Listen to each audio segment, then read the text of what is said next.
brasileiros. Lógico que isso está relacionado também à nossa formação cultural. Por favor, quando eu falo nós, eu estou falando da nação brasileira.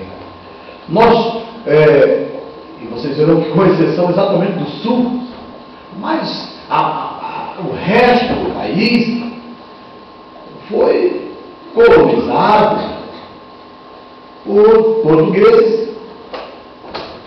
E os portugueses, assim como os outros países da Europa Latina, salvo o caso da França, os demais países da Europa Latina, Itália, Espanha e Portugal, França inclui-se entre essas 4 nações da América Latina, da Europa Latina, mas é exceção, salvo então a França. Os outros 3 países não têm, historicamente, fama de prezar, por exemplo, pela educação.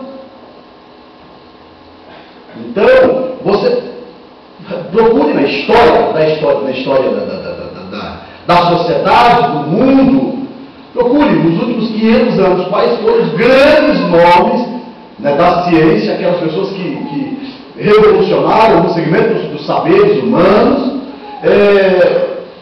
com grandes descobertas que fossem na Europa Latina. Sobretudo em Portugal. Nenhum desdenho aos portugueses, é uma questão de cultura. E é certo que todos os colonizadores, eles levam consigo também os seus valores. Eles levam a sua cultura. Inclusive, a cultura leva de cultura.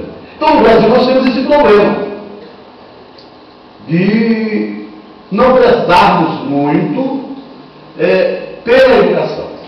Nós reclamamos que o governo não oferece educação. E exigimos, às vezes, que os políticos ofereçam educação.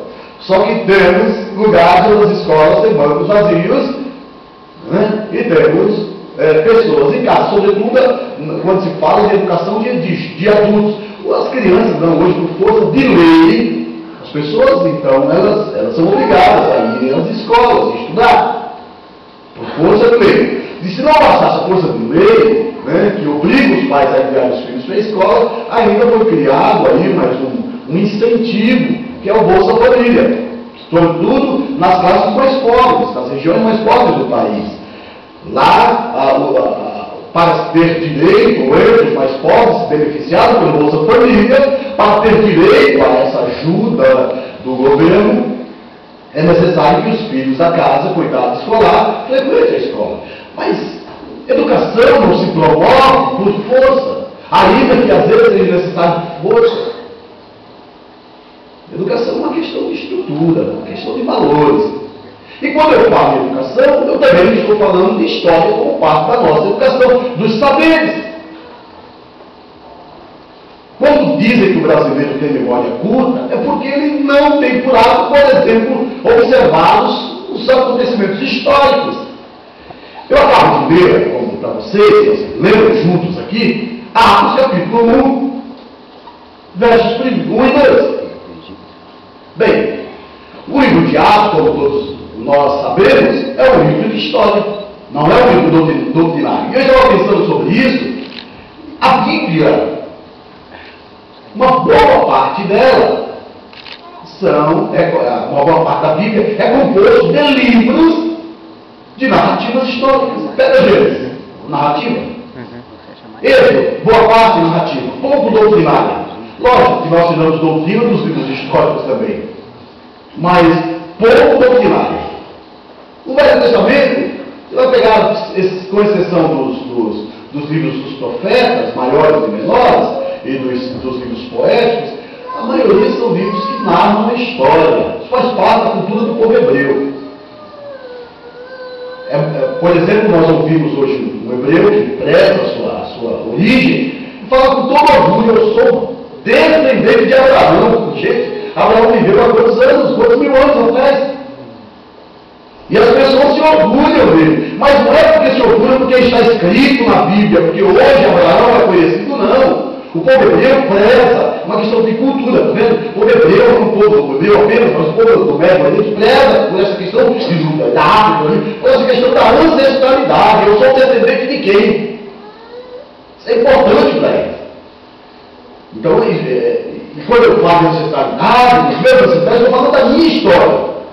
Eu não sou obra do acaso. Você é uma obra do acaso. Você não foi lançado aqui.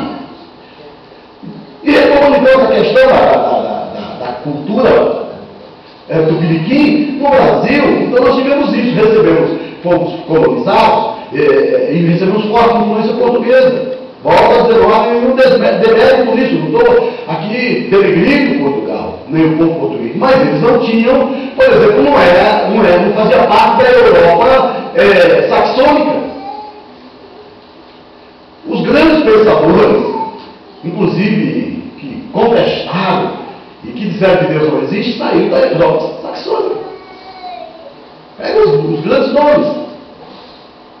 Eram alemães. Eram ingleses, suíços. Bem, o protestantismo. O protestantismo é o quê? É de origem europeia. Um suíço e um contemporâneo dele, que obviamente acabou se tornando um grande culto, o nome do protestantismo foi Martinho Lutero, alemão.